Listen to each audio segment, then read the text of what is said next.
आमाको मायाले रुवायो भन्दाखेरि तपाईकोमा धेरै छ क्या मनमा। आमा हो नि त, आमा संसार हो, आमा दुनियाँ हो नि त। तपाईको आमासँगको लगावले कता कता मलाई पनि आमासँग जोडाउँछ, अर्कोलाई पनि जोडाउँछ, अर्कोलाई पनि जोडाउँछ। भन्नु सक्दैन नि त, विशेष गरी त पुरुषहरूले चाहिँ भन्नु सक्दैन कि आमाप्रति माया, बाबुप्रति माया देखाउनै नसक्ने कुरा हो नि त। तपाईँ परिवारलाई कसरी लिनुहुन्छ, परिवारलाई कसरी हेर्नुहुन्छ, त्यो पनि तपाईँले मलाई भनिदिनुहोस् हामीलाई।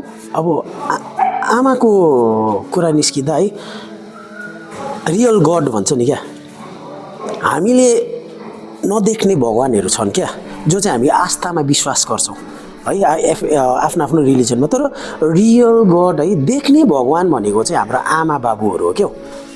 देख्ने भगवान चाहिँ आमा बाबु हो। हामी मन्दिर जान्छौँ, हामी चर्च जान्छौँ, हामी मस्जिद जान्छौँ है, त्यहाँ एउटा आस्था बोकेर गएको हुन्छ क्या। हामीले देखेको हुँदैनौँ नि भगवान है। यसरी हामी मूर्तिमा विश्वास गर्छौँ होइन, कोहीले कहाँनिर ढुङ्गामा विश्वास गरिरहेको, त्यो एउटा के भने आस्था हो क्या। तर रियल हामीले जन्मिनुदेखि देखेको है भगवान चाहिँ हुनुहुन्छ हाम्रो आमा बाबाहरू हुनुहुन्छ नि त होइन। अनि म चाहिँ त्यही भन्छु कि अब छ क्या एट्याचमेन्ट आमा। अहिले मसँग आमा हुनुहुन्न क्या, मिस गर्छु म धेरै मिस गर्छु क्या। अब त्यो घरमा जब आमा हुँदैन नि, घरमा आमा नहुनुको कारण चाहिँ कस्तो घर हुन्छ क्या। अब त्यो हाम्रोमा सुन चाँदी हिरा मोती, हाम्रोमा प्रपर्टी होस्, हाम्रो जेसुकै तर आमा छैनन्, घर केही छैन क्या। किनकि अब आज म घर जान्छु होइन, अहिले पनि घर जान्छु बेलुका, सधैँ आमाले पर्खिरहेको हुन्छ। आज आमा छैन क्या, पर्खेको हुँदैन क्या।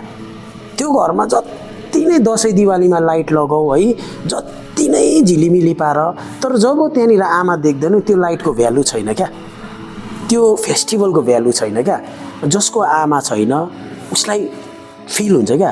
हामी अब म ठुलो हो होइन, 30 क्रस हो, म बुझ्ने भइसकेँ, म्याच्युरिटी भइसकेँ, तर कहीँ कतै लाग्छ क्या म कतिवटा कुरामा चाहिँ आमाको गाइड पाएको भए हुन्थ्यो नि भन्ने लाग्छ क्या। आज सायद मेरो आमालाई चिन्दैन होला, आज बिकी थापा लबु भनेर मलाई चिन्छ होला, तर आज मेरो आमा नभए, मेरो आमाको गाइडेन्स नभए आज सायद बिकी थापा पनि हुँदैन थियो क्या। अन्त आमालाई परिभाषा गर्नुपर्दा त्यो देख्छ है। अन्त त्यही म मिस गर्छु, आमालाई धेरै मिस गर्छु क्या। अन्त त्यो जस्तै पिरती भन्छ नि, सबैभन्दा संसारको ठुलो पिरती चाहिँ आमा र छोराको रिलेसन हो क्या। त्यो पिरतीलाई चाहिँ सायद मलाई लाग्छ हस्बेन्ड वाइफको पिरतीले पनि बिट गर्नु सक्दैन क्या।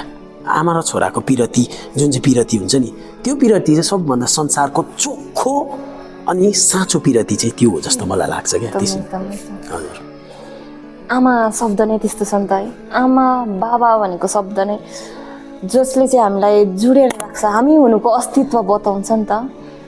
तपाईँको भिडियो हेर्दै गर्दाखेरि त्यो देखेँ एकदमै इमोसनल भयो। अनि मलाई सोध्नु थियो क्या, तपाईँको आमाप्रतिको माया अब सबैको हुन्छ नि त। अब तपाईँद्वारा चाहिँ अरूलाई पनि त्यो मेसेज जाओस् भनेर है। तपाईँ चाहिँ अहिलेको यङ जेनेरेसन अलिकति जोड्न चाहे है। अहिलेको यङ जेनेरेसन जसलाई चाहिँ अब फोनभित्र घुसेर बस्नुहुन्छ होइन, हतपत हामीलाई हतपत अनुभवै हुँदैन नि त। आमा बाबा यता बसिरहेको, हामी फोनमा घुसिरहेको हुन्छ है। अनि हामी बिर्सिन्छ क्या। अब तपाईँको आमा हुनुहुन्न, बितेर जाँदा तपाईँले भोग्नु भएको छ नि त त्यो कुरा, अरू धेरैले भोगेको छन्। त्यस्ता यङ जेनेरेसनलाई चाहिँ तपाईँ के भन्न चाहनुहुन्छ, के मेसेज दिनु चाहनुहुन्छ?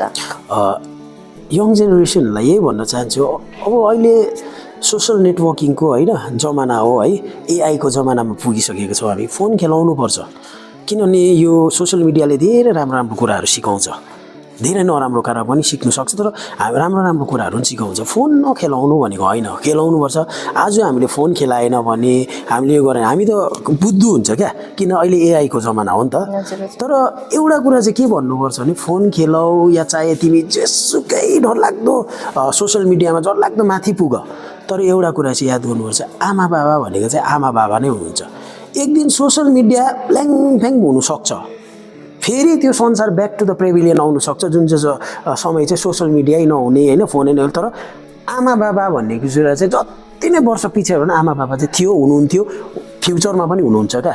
अन्त त्यही हो, रेस्पेक्ट गर्नुहोस् आफ्नो आमा बाबालाई। जब हुन्छ नि त्यति बेला भ्यालु हुँदैन क्या। जुन दिन हुँदैन नि त्यति बेला यति मिस हुन्छ क्या त्यति बेला हामीलाई फिल लाग्छ कि काश हामीसँग आमा बाबा भएको भए कस्तो राम्रो हुन्थ्यो भनेर।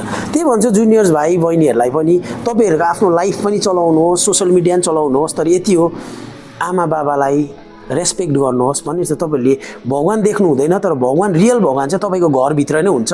घरभित्रको भगवानलाई राम्ररी पुज्नु भयो भने मन्दिर मस्जिद चर्च जानु पनि पर्दैन क्या। म चाहिँ त्यही मेसेज दिन चाहन्छु।